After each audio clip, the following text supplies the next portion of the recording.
अभी आप सभी लोगों ने देखा होगा कि दुनिया के टॉप सीईओज चाइना गए हैं और उसमें से एक नाम लैरी फिंक का भी था, जो कि सीईओ है ब्लैक रॉक की। और इस कंपनी के पास इतना ज़्यादा पैसा है कि अगर ये एक कंट्री होती तो ये दुनिया की सबसे बड़ी इकोनॉमी होती। आप सुन के हैरान हो जाओगे, ये कंपनी 14 ट्रिलियन मैनेज करती है। मतलब इतना पैसा कि आप सोच नहीं सकते। और आप में से कुछ लोग सोच रहे होंगे कि ये कंपनी इतना ज़्यादा पैसा कैसे कमाती है। वीडियो को एंड तक देखना, पता चल जाएगा। सपोज करो हम ह्यूमंस अपना पैसा कहाँ इन्वेस्ट करते हैं, या तो म्यूचुअल फंड में करेंगे या बैंक में डिपॉजिट करेंगे, या तो हम कोई पेंशन फंड ले लेंगे। और हर कोई अपना पैसा इन्वेस्ट करना चाहता है, तो ब्लैक रॉक उनके पैसे को लेके स्टॉक्स में, म्यूचुअल फंड में, रियल इस्टेट्स में, इन सभी जगह इन्वेस्ट करती है। मतलब सिंपल वर्ड में बोलूँ तो ब्लैक रॉक अमीर लोगों का पैसा मैनेज करती है। और आप सोच नहीं सकते कि ब्लैक रॉक इतनी पावरफुल कंपनी है कि दुनिया की जितनी भी बड़ी बड़ी कंपनीज है उन सभी में ये स्टेक्स ओन करती है, जैसे एप्पल, माइक्रोसॉफ्ट, टेस्ला, ये सब जैसी। ये रीज़न तो है ही इनके पावरफुल होने का, लेकिन एक और रीज़न है, मैं आपको बताता हूँ।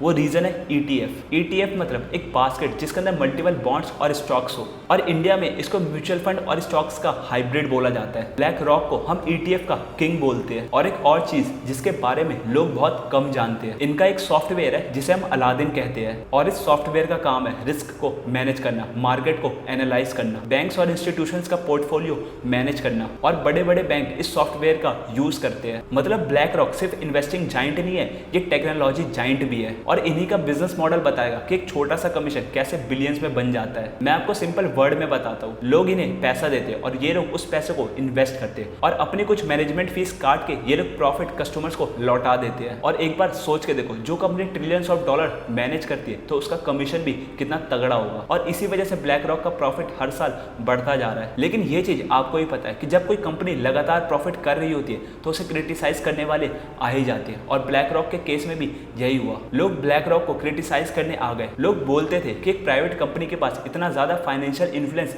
कैसे आया, क्योंकि गवर्नमेंट भी उनके साथ और सीईओज उन्हें रिपोर्ट देते, जिससे मार्केट में सेंटिमेंट्स इन्फ्लुएंस होता है। और ब्लैक रॉक सबसे ज्यादा क्रिटिसाइज होता है ईएसजी कंट्रोवर्सीज से। मतलब एक कंपनी 3 चीजों को लेकर चल रही होती है, जैसे इन्वायरमेंट, सोशल, गवर्नेंस, इन सभी को एक साथ लेकर चल रही होती है। और इसी को हम कहते हैं ईएसजी कंट्रोवर्सी। और लोग इसी वजह से ब्लैक रॉक को क्रिटिसाइज करते हैं। काफी लोग बोलते हैं कि ये लोग इन्वेस्टिंग को पॉलिटिकली बना रहे हैं। इतनी कंट्रोवर्सीज के बाद भी कंपनी के प्रॉफिट में कोई भी गिरावट देखने को नहीं मिल रहा है। और अब ब्लैक रॉक फ्यूचर की तरफ मूव करने के लिए तैयारी कर रही है। वो एआई के ऊपर काम कर रही है, डाटा सेंटर्स बना रही है, डिजिटल एसेट्स क्रिएट कर रही है जहां पर सब काम कर सके। मतलब किसी ने सही ही बोला है कि तुम्हारा प्रेजेंट डिसाइड करता है कि तुम्हारा फ्यूचर क्या होगा। लाइव एग्जांपल हमारे सामने ब्लैक रॉक है। आज वो फ्यूचर की तैयारी कर रही है प्रेजेंट में। मतलब मेरा इस वीडियो को बनाने का पर्पस सिर्फ एक ही था कि अगर तुम्हारे पास पावर है तो तुम कुछ भी कर सकते हो। और वीडियो खत्म होने से पहले मैं आपको 1 मिनट में बता देता हूँ कि इस स्टोरी की समरी क्या थी। ये स्टोरी थी ब्लैक रॉक के बारे में, जो दुनिया की सबसे बड़ी मनी मैनेजमेंट मशीन है,